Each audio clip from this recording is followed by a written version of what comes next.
The tactical reason why City were able to carve through United's midfield like a hot knife through butter, why was City's press so much more effective than United's, and the tactical reasons why I would have set up the side in a midfield diamond. But before I go any further, let me tell you about the sponsor of today's video, OneFootball, which is a place where if you are in the UK or Ireland, on the app you can watch one Italian Serie A game every Saturday. Last week it was Empoli versus AC Milan, a few weeks ago it was Napoli v Lazio, this week it's Bologna v Sampdoria, and you can also get stats and highlights from other leagues as well on the OneFootball app, so make sure you download it. It will be linked in the description. By downloading the OneFootball app you will be helping to support the channel. So from the start of the game we did see Manchester United pressing City in their usual 4-2-3-1 shape. So over the course of the last few Premier League games, we have seen United revert away from Ten Hag's usual high pressing system, with Ten Hag instead instructing the side to sit quite high up the pitch, but not looking to press the ball aggressively, instead looking to contain the opposition by holding their defensive shape. In possession in the build-up phase, City's 4-3-3 would become a 2-3-2-3 shape, with Cancelo and Walker holding their width in this phase of play, and Gundogan playing in Rodri's position as the deep single pivot in the midfield. Now in City's defensive third when they have the ball, City essentially set up with a 3-3 shape with Ederson part of the back three, which in itself gives City a numerical advantage, being able to use Ederson as a pinpoint between the two centre-backs. However, United's press was pretty ineffective, with Sancho and Antony not being prepared to push up alongside Rashford to press the two centre-backs, and so City constantly had a numerical advantage in the box, with Akanji, Ederson and Ake being able to simply play around Rashford. And I think this was because Ten Hag was wary that if Sancho and Antony were to commit and push up the pitch, that would allow Ederson, who's a fantastic ball-playing keeper, to just clip a pass over the top of the press, giving City a simple route out of their defensive third. When City were able to establish possession in the middle third, which was quite often because of United's lacklustre press, their 2-3-2-3 shape would turn into a 2-3-5, which incidentally has become the go-to possession system for quite a few sides at the top level. We saw Arteta use that system against Tottenham on Saturday, and you can check out my analysis of that game, which will be linked in the description. But like Arteta's Arsenal, it was the fullbacks that shifted infield, creating that 2-3-5 shape in possession, and United would drop back into more of a passive 4-4-1-1 shape. But a key battle came in between the lines. See, Kevin De Bruyne and Bernardo Silva were really playing like Mezzalas, which was a concept I had talked about in a previous video looking at whether Jadon Sancho could potentially play in that position. But in this role we saw Kevin De Bruyne and Bernardo Silva holding positions in the half space, and this caused United's midfield a major problem. See, if Eriksen and McTominay remain fairly close to each other, this would give both De Bruyne and Bernardo Silva more space in the half space. However, if we saw McTominay and Eriksen follow those two into those spaces, which was the option they went for, then there's a massive space between United's midfield double pivot. With Grealish and Foden on the flanks holding wide positions, this forces Malacia and Dalot backwards, stopping them being able to push up onto De Bruyne and Bernardo Silva, and because Eriksen and McTominay are stretched, this allowed Erling Haaland to drop off from the forward line into that space looking to receive the ball to feet. Because United were using a back four against what essentially was City's front five, when the ball would go out to either Grealish or Foden on the flanks, it was up to the double pivot of Eriksen and McTominay to track Bernardo Silva and Kevin De Bruyne's underlapping runs between the centre-back and full-back. And because City's ball circulation in the United half was immaculate, every time they switched the ball out to the flank, went back to the other flank, this was continuously pushing United back into their own box, and this is where the City opening goal came from. So you can see here it's just 7 minutes in and Phil Foden has the ball on the edge of the United box, and because Christian Eriksen and McTominay have tracked Bernardo Silva and Kevin De Bruyne's runs, United are essentially in a temporary back six. This means that when Foden plays a pass into a central position where Grealish is, Eriksen and McTominay are too deep to be able to move out to close him down, and so Antony has to pressurise him, and he simply gets played around. Cancelo's able to drive forward. One of Dalot or McTominay should probably just bite the bullet and move out to close him down, as he moves into the box, plays the ball out to Bernardo Silva, and from here Christian Eriksen just goes to sleep, and you do see the benefit of having maybe another player like Casemiro in there, particularly when you're against Manchester City, who are going to be constantly pushing you back into your own box. Christian Eriksen just falls asleep completely, allows Phil Foden to run off of him, but it's a fantastic low pass into the box by Bernardo Silva, picking out Foden, who rifles the ball past De Gea. Now unlike United, Pep's side were pressing high up the pitch aggressively in a man-to-man orientated system, with Grealish and De Bruyne pushing up to press the two United centre-backs should De Gea look to play a goal kick short, with Haaland in between them cutting off the passing lane into McTominay. If the ball got shifted out to one of the United fullbacks, it would be up to Bernardo Silva or Phil Foden, depending on whose side it was on, to sprint down and close down that space as soon as Malacia or Dalla were able to bring the ball under control. When United were able to progress the ball out of their defensive third, City, unlike United at the other end, looked to still initiate that aggressive press, pressing in a 4-4-2 shape with Grealish and Foden pressing the fullbacks when the ball went out to them, Bernardo Silva pushing up onto McTominay, and Gundogan being aware of Eriksen's wider movement. But City's press is so well organised and coordinated that United struggle to play through them. De Bruyne presses from the front and is excellent positionally, being able to cut the passing lane into McTominay behind him, therefore forcing United backwards and stopping their progression of the ball. But I think because United aren't confident in playing out under pressure, the players seem to panic as soon as City look to initiate a trigger press. With De Gea being nowhere near Ederson's level on the ball, United didn't have that numerical advantage inside the box that City did, and so it was pretty predictable even from the start of the game that United would have to go long from their own build-up phase and then look to win second balls in the middle of the pitch. However, even in the middle third, I thought United weren't patient enough, they weren't looking to retain the ball and instead were always looking for that run over the City back line, even when the opportunity wasn't there, and this often led to a lot of wasteful balls forward, and it just gifted City the ball back, helping them to sustain the pressure on United and come forward in another wave of an attack. Haaland did make it 2-0 from a corner, and even though Varane was off the pitch, Ten Hag will be disappointed in his setup to allow City to score from a set piece, but the issues arising for City's third goal started higher up the pitch. We see here that United are attempting to press City after a turnover in a 4-2-3-1, but the problem here is that the defensive shape is not compact at all. You can see how massive the gap is between McTominay and Eriksen. McTominay and Fernandes are looking to man-to-man press both Bernardo Silva and Gundogan, but if you look in the bottom right corner, you can see Kevin De Bruyne has held his position in that wide half space, dragging Eriksen over to City's right, stretching the space between McTominay and Eriksen, and if United did want to have Eriksen and McTominay man-to-man press Bernardo Silva and De Bruyne, both Malacia and Dalot should have been instructed to follow Grealish and Foden when they dropped into these deeper central pockets, as otherwise, because Eriksen, McTominay and Fernandes are all being dragged around because they're following their man, Grealish being unmarked essentially becomes a free man in this phase of play, giving City the numerical advantage, allowing both Bernardo Silva and Gundogan to easily play around McTominay and Fernandes. Grealish is then able to turn and drive forward, and Eriksen doesn't really have the athleticism or the defensive capabilities that maybe someone like Casemiro would have to move across and look to halt Grealish's progression. The attack moves on and Grealish is able to move the ball out to Kevin De Bruyne on the right side, and in this right-sided half space, De Bruyne is in the exact position where he thrives, and he plays a perfectly weighted, subtle curling cross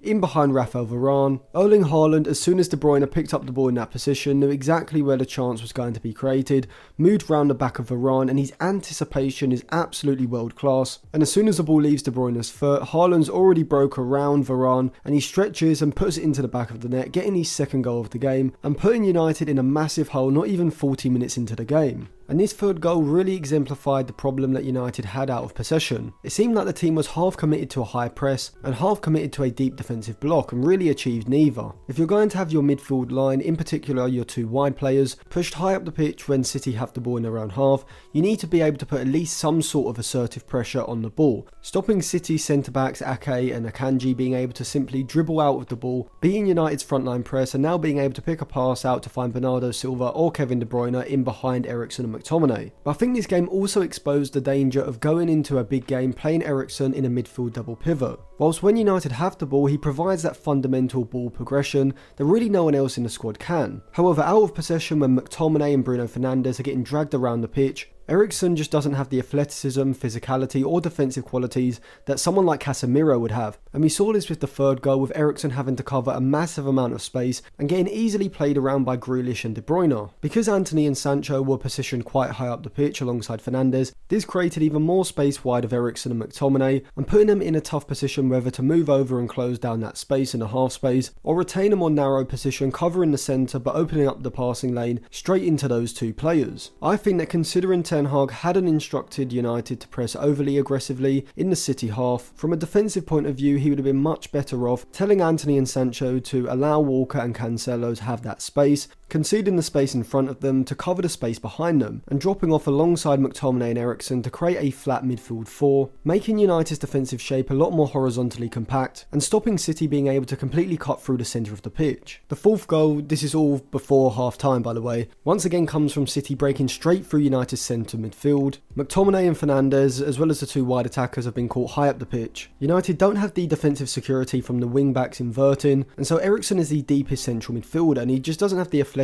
or pace to compete with De Bruyne when the pass is played into him, and the Belgian drives away from Eriksen and Dalot. Haaland, as per usual, times his run absolutely perfectly down the side of Varane. De Bruyne feeds the ball out to him, and it's just a straight race between Foden and Malacia, and Foden gets there ahead of Malacia. The ball across from Haaland is perfect once again, and Foden puts it into the net to make it 4-0 before half time. In the second half, certainly from an attacking point of view, United did look a lot better, and this was probably down to City's press naturally subsiding as the game went on. Antony scored an absolutely incredible goal from the right side, showing his quality from outside of the box. Martial scored a great poacher's goal as well, and obviously the penalty. But there was the same defensive issues in central midfield, particularly for the fifth goal. Here we see that Antony and Sancho are well up the pitch. There's massive spaces either side of Eriksen and McTominay. You can see that Grealish is driving forward with the ball down the left side, and both McTominay and Dalot are pretty much sitting ducks here. They're both outnumbered. Eriksen needs to shift over to United's right side a lot quicker to fill up that space. He doesn't do this in time, and De Bruyne is able to waltz through him and McTominay,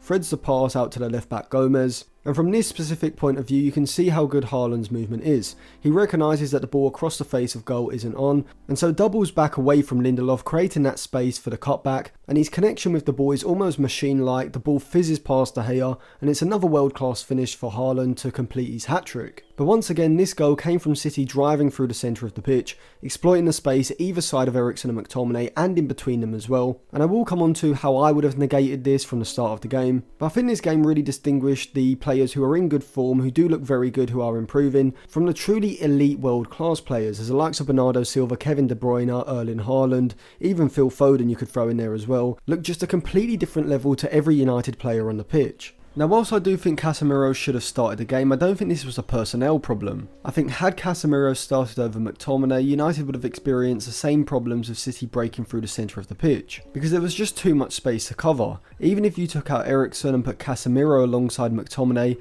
I don't think that it would have substantially improved United's ability to stop City being able to progress the ball into their final third at will. I think Ten Hag should have altered his defensive shape. Rather than pressing in a 4-2-3-1, I would have taken one of those players out of the front four and put him into a central midfield position, essentially giving United a 4-3-1-2 defensive shape, having an extra player in the midfield line. Rather than switching out either Eriksen or McTominay, I would have switched out either Antony or Sancho, using a midfield three of Eriksen and McTominay either side of Casemiro, with Bruno Fernandes here sitting on Gundogan in the build-up, being very aware to continuously cut the passing lane into the German, essentially leaving it up to the two wide attackers either side of him to close down Ederson. Now, I would have started one of Sancho or Antony alongside Marcus Rashford, but in hindsight maybe I would have gone with Martial and Rashford, using Rashford more as a left-sided winger and Martial as a centre forward. But in City's build-up I would have gone with this 4-3-1-2 shape, with Sancho and Rashford looking to apply the pressure to the centre-backs but also to Ederson.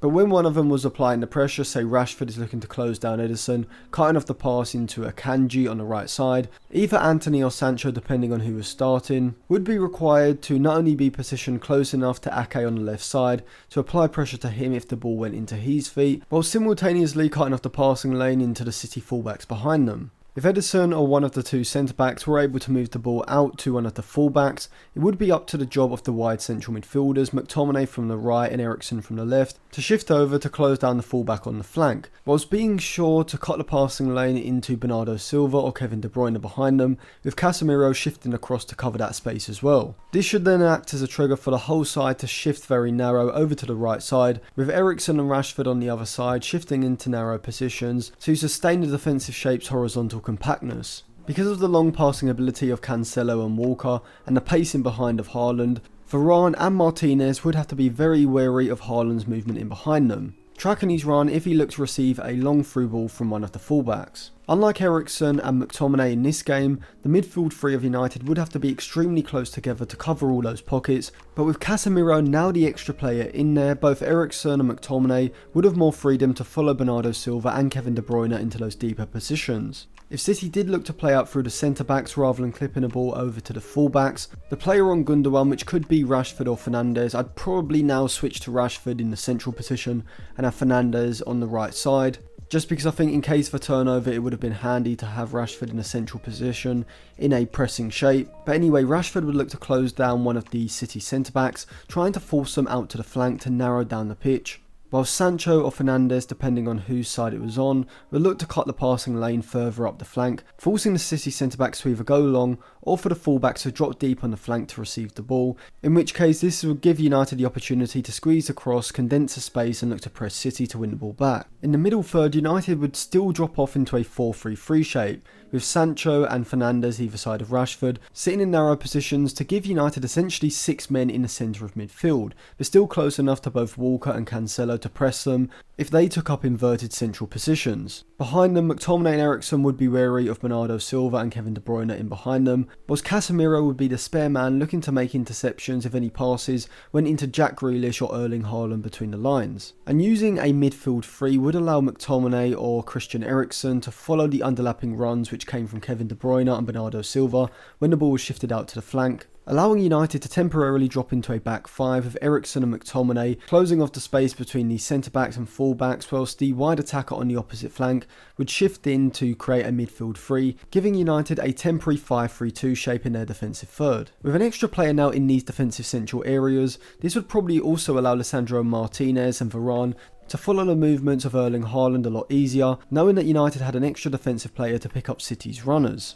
In possession for United, the problem wasn't the game plan that they had, it was the execution. They were continuously looking for those balls down the side of the centre-backs for Rashford, which were the correct spaces to exploit. I just thought United's deeper players were pretty poor on the ball, particularly under City's aggressive press, and so the likes of Eriksen and McTominay couldn't play those passes into Fernandes between the lines as they did for Arsenal and the Liverpool games, and so Rashford was never even really able to get into these positions to make these runs to then receive the ball. I think rather than even attempting to play out of the back after you saw City's aggressive press, De Gea should have just been going long with United trying to win the second ball in the middle third, with Casemiro, Rashford and McTominay being the aerial targets from these kicks. Yes, this would be a massive deviation from the style that Ten Hag had at Ajax, but you have to be realistic in these big games, particularly against an elite level side like Manchester City, whose press is so good that even if you do try to play out from the back, if you don't have press resistant players, which McTominay and even players like Malacia and Dalot aren't really to the elite level, then you're always going to get caught out. And so rather than continuously having your attacks break down before they reach the middle third,